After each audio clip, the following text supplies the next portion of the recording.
এখন যেহেতু ঢাকার লঞ্চগুলা অনেক রাতে বেড়ে যায়, তো আব্বাও খুব সকাল সকাল বাসায় চলে আসে। আর বাসায় এসে আব্বার সমস্ত ব্যাগপত্র রেখে আবারও বাসার বাইরে যায়। আর আব্বা যখন বাসার বাইরে থেকে বাসায় ফিরে আসে তখন প্রায় 9টা। আর তখন আমার ঘুম ভাঙে। ঘুম ভেঙে আমি প্রথমেই রান্নাঘরে যাই, কারণ আব্বা হাতে করে 2টা ব্যাগ নিয়ে আসছে। ব্যাগ খুলে দেখি আমি খুব সুন্দর মাছ।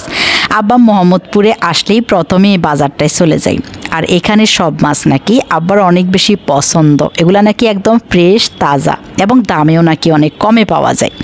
হ্যালো, আসসালামু আলাইকুম। আপনারা সবাই কেমন আছেন? আমি আলহামদুলিল্লাহ অনেক ভালো আছি। তা আমি মাছগুলাকে বক্সে করে করে আজকে ফ্রিজে রেখে দেব।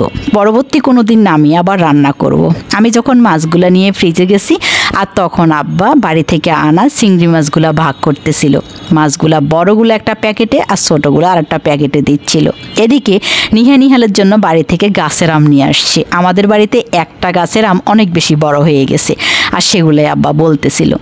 আম্মা কিছু হাতের বানানো আচার পাঠাইছিল। আমাদের বাসায় আসলে সেইভাবে কেউই আচার পছন্দ করে না। তা আম্মা কয়েকটা ছোট ছোট বক্সে আলাদা আলাদা করে আচারগুলা দেয়।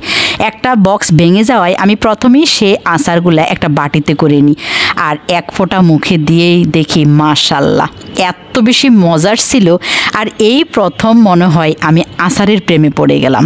আম্মার হাতের আচার যে এত বেশি মজার ছিল, আমি মনে মনে ভাবতেছিলাম হয়তো বা নিহাল খেয়েও এটা খুব পছন্দ করবে। তারপর আমি ফ্রিজটা ওপেন করি, দেখি যে আব্বা বাড়ি থেকে কি নিয়ে আসছে। এগুলো সবই আব্বা গুছিয়ে ফ্রিজে রেখে দেয়। আমি এর কিছুই দেখিনি। তা আমি ভাবছিলাম পরবর্তী কোনো দিন আমি সবগুলা মাছ ঢেলে তারপর দেখব। আমি প্রথমেই নিয়েছি শুকনা মরিচ। এগুলা বাড়ি থেকেই নিয়ে আসছি। আমার এই শুকনা মরিচগুলো অনেক পছন্দ। আমি এগুলা ব্লেন্ড করে তরকারি রান্না করি বা এভাবে খেতেও খুব পছন্দ করি। আমাদের গাছের এই ছোটো ছোটো লেবুগুলো নিয়ে আসছি। এগুলা কিন্তু পাতি লেবু, অনেক বেশি গন্ধ থাকে, খুব সুন্দর এবং খাইতে অনেক বেশি ভালো লাগে। তারপর আব্বা যখন আবারও বাইরে চলে যায়, আমি বসে যাই পান্তা ভাত খাইতে। পয়লা বৈশাখে পান্তা ভাত খেয়ে আমি তো ভাই পান্তা ভাতের প্রেমে পড়ে গিয়েছি। আমার কাছে মনে হয় সত্যিই সকালবেলা পান্তা ভাত খুবই খুবই মজার একটা খাবার।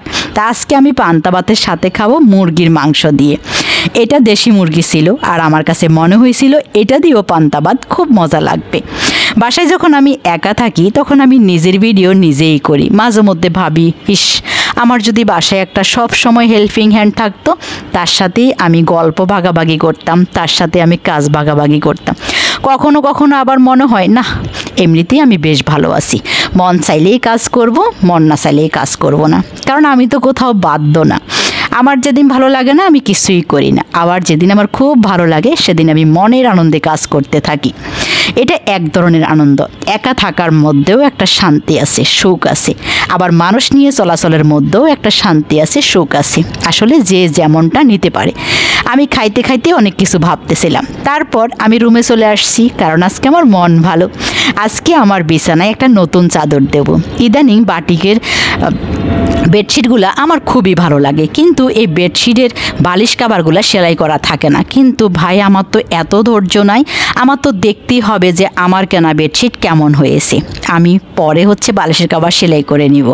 তারপর আমি অনলাইনে অর্ডার করেছিলাম একটা লিপস্টিকের সেট। এখানে সব শেডেই আছে। আমি ভাবছিলাম এটা খুব রিজনেবল ছিল, আমি যখন তখন বাইরে যেতে পড়তে পারবো। নর্মালি আমি লিপস্টিক একদমই পরি না, কেন জানি না আমার ভালো লাগে না।